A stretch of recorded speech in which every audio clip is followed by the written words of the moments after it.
Namaste, aloha. My name is Draupadi Das. Thank you again for tuning in to these Krishna Katha stories. Krishna stories. Uh, please accept my respects. And remember to feel free to subscribe to my channel on YouTube and also to like and comment on the videos as well.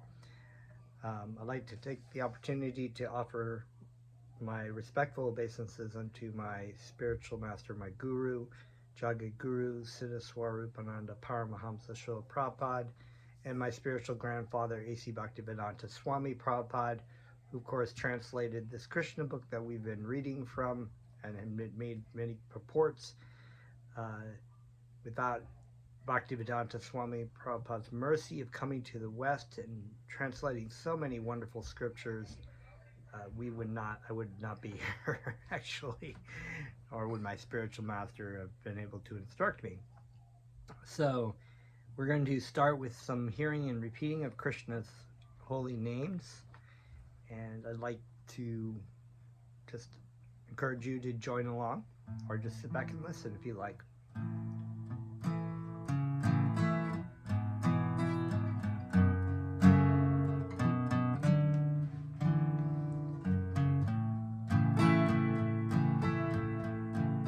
Namo Vishnupadaya Krishna Vastaya Bhutale Srimate Siddha Swarupananda Paramahamsa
Haribol.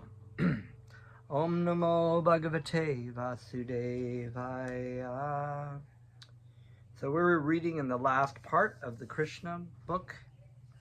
And to recap, Lord Krishna and Lord Balaram went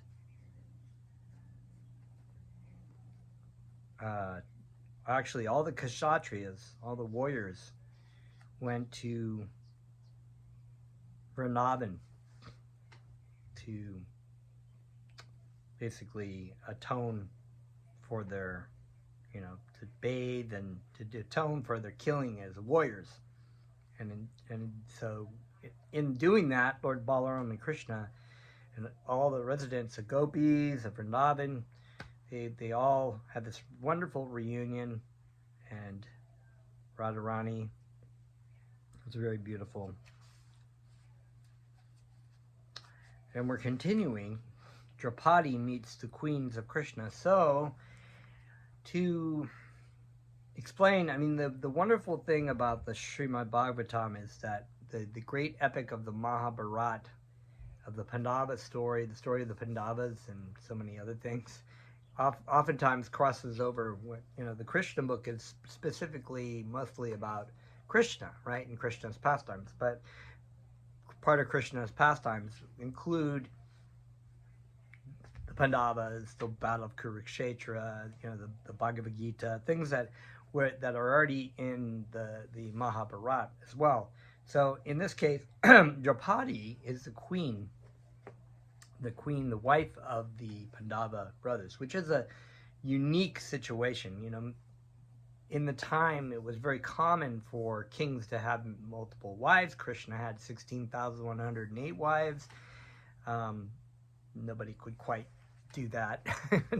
It's only the Supreme Personality of God. But, people could have 10 wives. But here we have Draupadi marrying the 5 husbands, which, normally is kind of a strange situation, because men, by nature of being in a male body, tend to be competitive and domineering, and so jealousy is quite a factor in this thing. But the situation in this was that Arjuna, the Pandava brothers, who actually is very famous of being in the Bhagavad Gita, the story of the Bhagavad Gita and the Battle of Kurukshetra, Krishna driving his chariot, and of course the great speech of the Bhagavad Gita, spiritual treatise being spoken on the battlefield with Arjuna, of course. Now, Arjuna was a great warrior, as we all know, and when he saw Draupadi, the princess Draupadi, whose father is Drupada, later became an ally to the Pandavas. There's a lot of wonderful backstories in the Mahabharata. I recommend reading that. It's a great, great epic. The one translation I know of that is actually bona fide is the one by Krishna Dharma. So if you're looking for a translation for that, then that's a good translation. So anyway, we were talking about Arjuna wanted to, marry Draupadi, and Draupadi, I think, saw Arjuna and wanted to marry him too. But the fathers oftentimes had ways of princes proving themselves to be good husbands, right? So competing for the wives, and oftentimes there was situations where princes would come in and try to steal the wife, and there would be a battle, and if whoever won would take the wife. So there was a lot of chivalry and things going on. But the King Drupada really, really wanted Arjuna to marry Draupadi. I think Draupadi wanted that too. So he set up a competition that he knew only Arjuna could do. And that was basically that they had to shoot an arrow through the eye of a fish that was hanging. But not only that, it actually, they had to shoot it backwards and looking at a reflection on the water. So this is like only, so not only did Arjuna make it, other great warriors got very close or could even not even pick up the bow because it was also a very heavy bow. So to be strong, and Arjuna was very powerful, so he was able to do that. But the situation of how that happened, that Draupadi had to marry all 5 brothers, was that the mother of the Pandavas, Queen Kunti, she had not known that Arjuna was competing for this. And so when Arjuna came in and said, I have something to show you, and I brought something, and Queen Kunti, not looking, said, well, make sure you share it with your brothers. And in those days, when the mother would give an instruction like that, that was like a deal, not, like it was, you couldn't break such a thing. It was like a great oath, right? So that when she came in and she saw that it was Draupadi, she was like, oh my God, what have I done? And so they had to consult all these great sages, and even when they went to the king, the king was like, what? How's that going to happen? But they got some wisdom from great sages and saints. I think Narada Muni was there and instructed on it, and Vyasadeva maybe. I can't remember specifically who, but ultimately they agreed that the Pandava brothers would share Draupadi. And how they would do that, they decided that so they wouldn't become overly possessive for this wife, Draupadi would spend time with the husband for, I think 6 months or something like that, and then go to another brother. And then in that thing, you're not allowed to interrupt relations or with the wife. You could talk to your brothers, but when they were in with Draupadi, so that way that was a sure way of that they would not get jealous over. And they loved each other. They're very fond of each other, and they were very pious devotees of Krishna. So they were able to do this. So Queen Draupadi, there's a lot of wonderful stories, and what a great queen she was, and a beautiful queen, and a great devotee of Krishna also. Because when they tried to the Dhritarashtra and the Kurus tried to, the son of Dhritarashtra tried to strip her in the assembly, during the great poker match in the Mahabharata. I guess it was poker dice, actually, not poker dice, and she just prayed to Krishna ultimately, because her husbands were under obligation by the rules of gambling because they had lost, right? So that's another story. I'm getting sidetracked on that. Anyway, she prayed to Krishna, and Krishna provided her with an unlimited amount of cloth.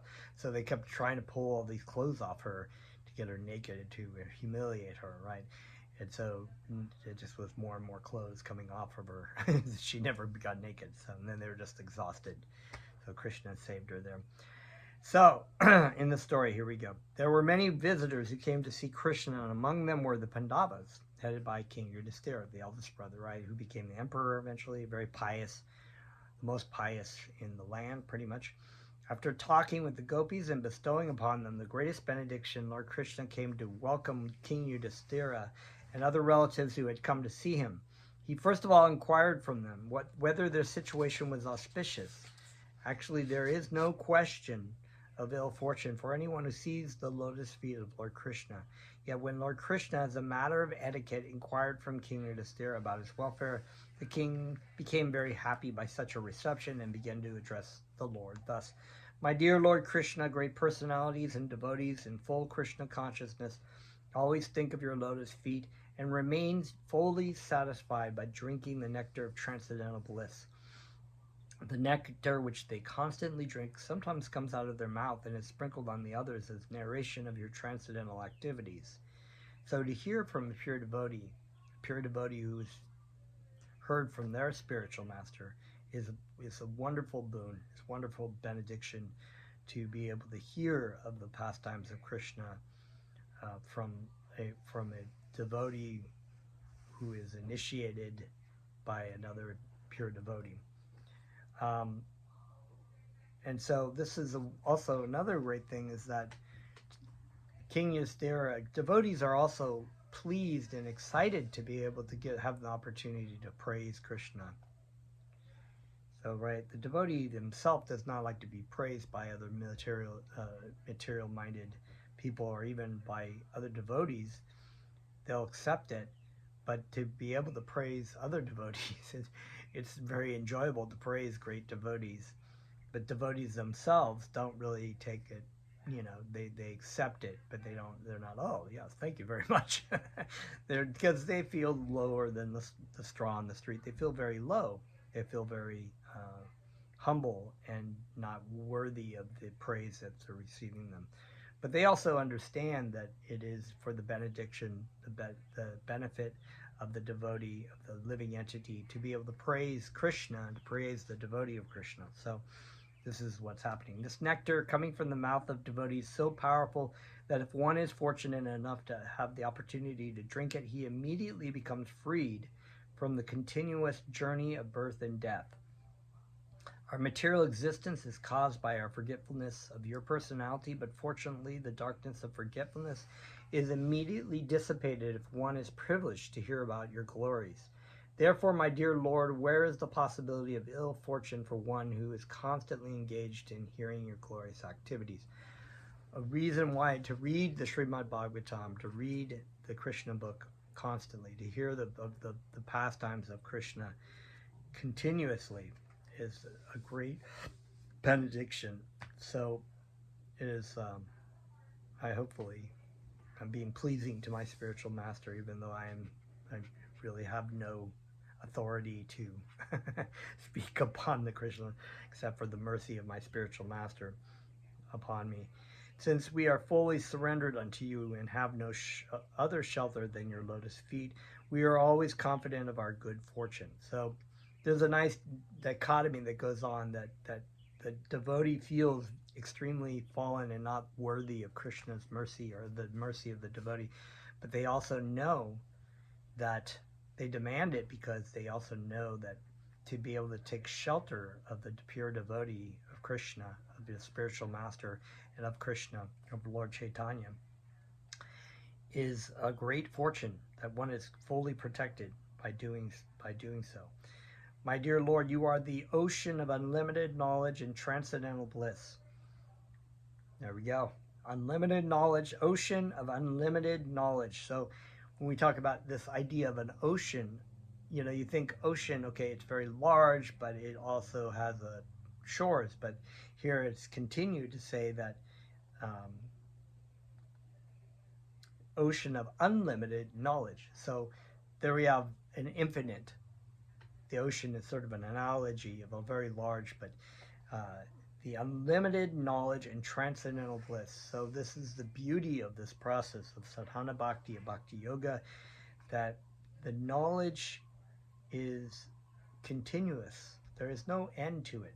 So you can dive into the ocean and take shelter from this unlimited knowledge and transcendental bliss of Sri Krishna and of our spiritual master. The result of the action of mental concoction is to exist in the three temporary phases of life: wakefulness, sleep, and deep sleep.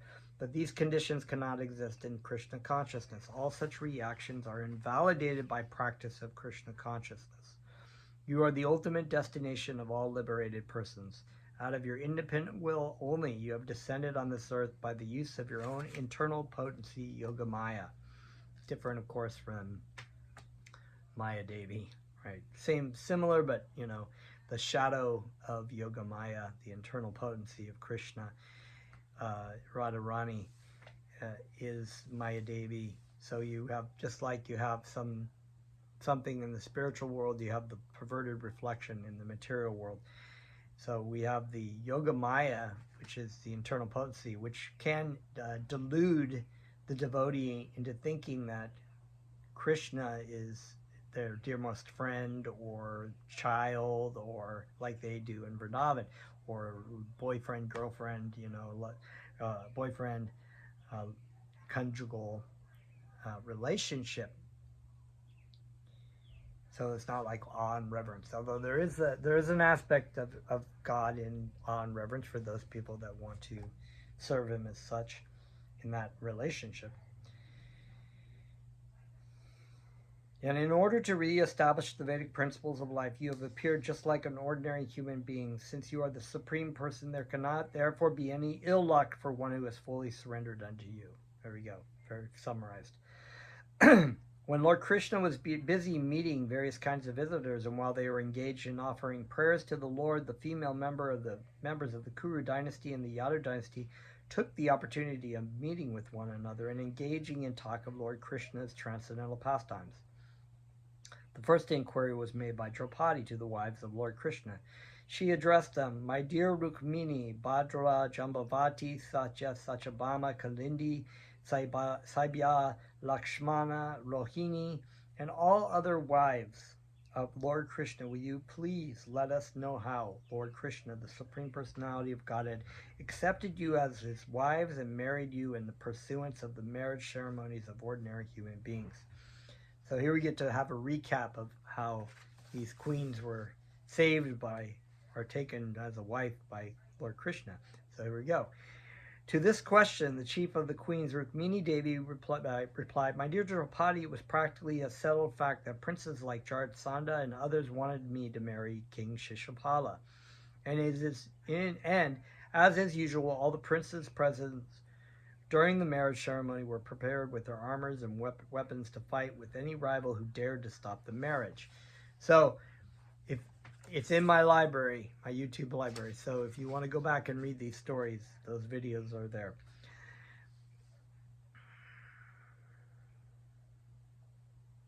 But the Supreme Personality of God had kidnapped me the way a lion takes away a lamb from the flock. This was not, however, a very wondrous act for Lord Krishna, because anyone who claims to be a very great hero or a king within this world is subordinate to the lotus feet of the Lord. All the kings touch their helmets to the lotus feet of Lord Krishna. My dear Draupadi, it is my eternal desire that life after life I may be engaged in the service of Lord Krishna, who is a reservoir of all pleasure and beauty. This is my only desire and ambition in life. This should be our only ambition in life, desire. The queens and the gopis, they're all perfect devotees, and we can learn how to follow in their footsteps. After this, Satyabhama began to speak. She said, "My dear Draupadi, my father was very much afflicted on the death of his brother Prashena, and he falsely accused Lord Krishna of killing his brother and stealing the Shambhataka jewel." And remember that story with the Shambhataka jewel and King Jamba, which had been taken by Jambavan. Lord Krishna, in order to establish his pure character, fought with Jambavan and rescued the Shambhataka jewel, which was later delivered to my father. My father was very much ashamed and sorry for accusing Lord Krishna of his brother's death. After getting back the Shambhataka jewel, he thought it wise to rectify his mistake. So although he had promised others my hand in marriage, he submitted the jewel and myself at the lotus feet of Lord Krishna. And thus I was accepted as his maidservant and wife. After this, Jambavati replied to Draupadi's question. She said, "My dear Draupadi, when Lord Krishna attacked my father Jambavan, the king of the Rikshas, my father did not know that Lord Krishna was his former master, Lord Ramachandra, the husband of Sita. Not knowing the identity of Lord Krishna, my father remained continually engaged in fighting with him for 27 days. After this period, when he became very tired and fatigued, he could understand that since no one but Lord Ramachandra could defeat him, his opponent, Lord Krishna, must be the same Lord Ramachandra. He came to his senses and not only immediately returned the Shambhataka jewel, but in order to satisfy the Lord, he presented me to him to become his wife. In this way I was married to the Lord, and thus my desire to remain life after life as a servitor to Krishna was fulfilled. After this, Kalindi said, "My dear Draupadi, I was engaged in great austerities and penances in order to get Lord Krishna as my husband. When Lord Krishna became aware of this fact, he very kindly came to me along with his friend Arjuna and accepted me as his wife. Lord Krishna then took me away from the bank of the Jamuna, and since then I have been engaged in the house of Lord Krishna as a sweeper, and the Lord is treating me as his wife." After this, Mitravinda said, "My dear Draupadi, there was a great assembly of princes at my Shravanvara ceremony. Lord Krishna was also present in that meeting, and he immediately accepted me as his maidservant by defeating all the princes present there. I'm going to read that sentence. Lord Krishna was also present in that meeting, and he accepted me as his maidservant by defeating all the princes present there. He immediately took me away to Dwarka, exactly as a lion takes a deer from a pack of dogs. When I was thus taken away by Lord Krishna," that's pretty funny, actually. She was indirectly calling all those princes dogs. The real lion was Lord Krishna. These dogs, mere dogs. When I was thus taken away by Lord Krishna, my brothers wanted to fight with him, and later on they were defeated. Thus my desire to become the maidservant of Krishna life after life was fulfilled.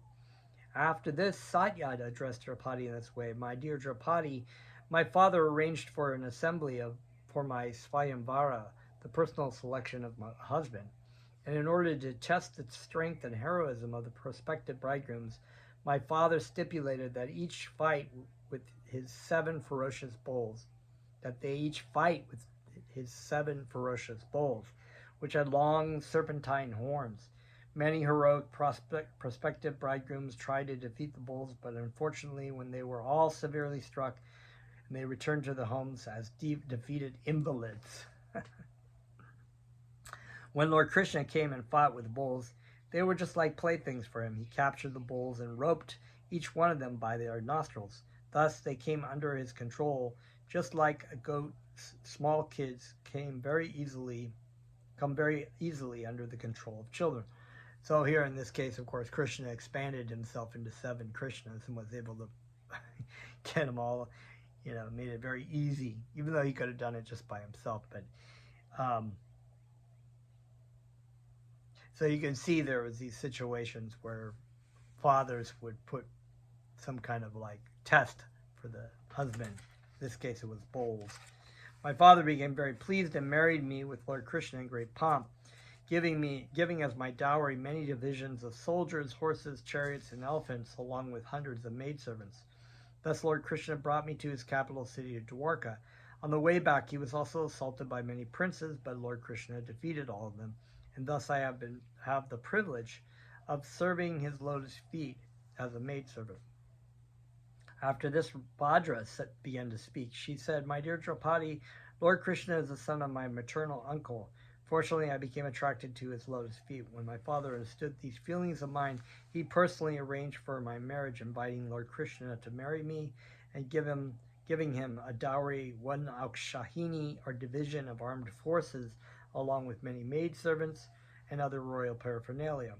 I do not know whether I shall be able to have the shelter of Lord Krishna life after life, but still I pray to the Lord that wherever I may take my birth, I may not forget my relationship with his lotus feet."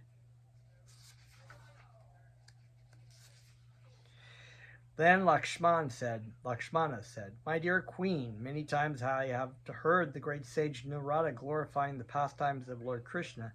I became attracted to the lotus feet of Krishna when I heard Narada say that the goddess of fortune, Lakshmi, was also attracted to his lotus feet." So this is the best way to hear about Krishna, the spiritual knowledge, is to hear it from pure devotees like Narada. And Narada, of course, is traveling throughout the 3 worlds, chanting the names of Krishna, teaching people about Krishna, fixing situations, a lot of times, people who are wayward. Since then, I have always been thinking of him, and thus my attraction for him has increased. My dear queen, my father was very affectionate toward me. When he understood that I was attracted to Krishna, he devised a plan. His plan was to like was like that devised by your father during this Swayamvara. Here we go. Similar. The prospective bridegrooms had to pierce the eyes of a fish with their arrows. The difference between the competition in your Swayamvara and mine was that in your case, the fish was hanging openly on the ceiling in clear view, but in my case, the fish was covered with a cloth and could only be seen by the reflection of the cloth in a pot of water. That was a special feature of my Swayamvara. For some reason, I thought that was also the case for Arjuna, but maybe I'm wrong about that. The news of this device was spread all over the world, and when the princes heard of it, they arrived at my father's capital city from all directions, fully equipped with armor and guided by their military instructors. Each one of them desired to win me as his wife, and one after another they raised their bow and arrow, which was left there for piercing the fish. Many could not even join the bowstring to the two ends of the bow, and without attempting to pierce the fish, they simply left the bow as it was and went away. Some with great difficulty drew the string from one end to the other, and being unable to tie the other end, they were suddenly knocked down by a spring-like bow. My dear queen, you would be surprised to know that at my Swayamvara meeting there were many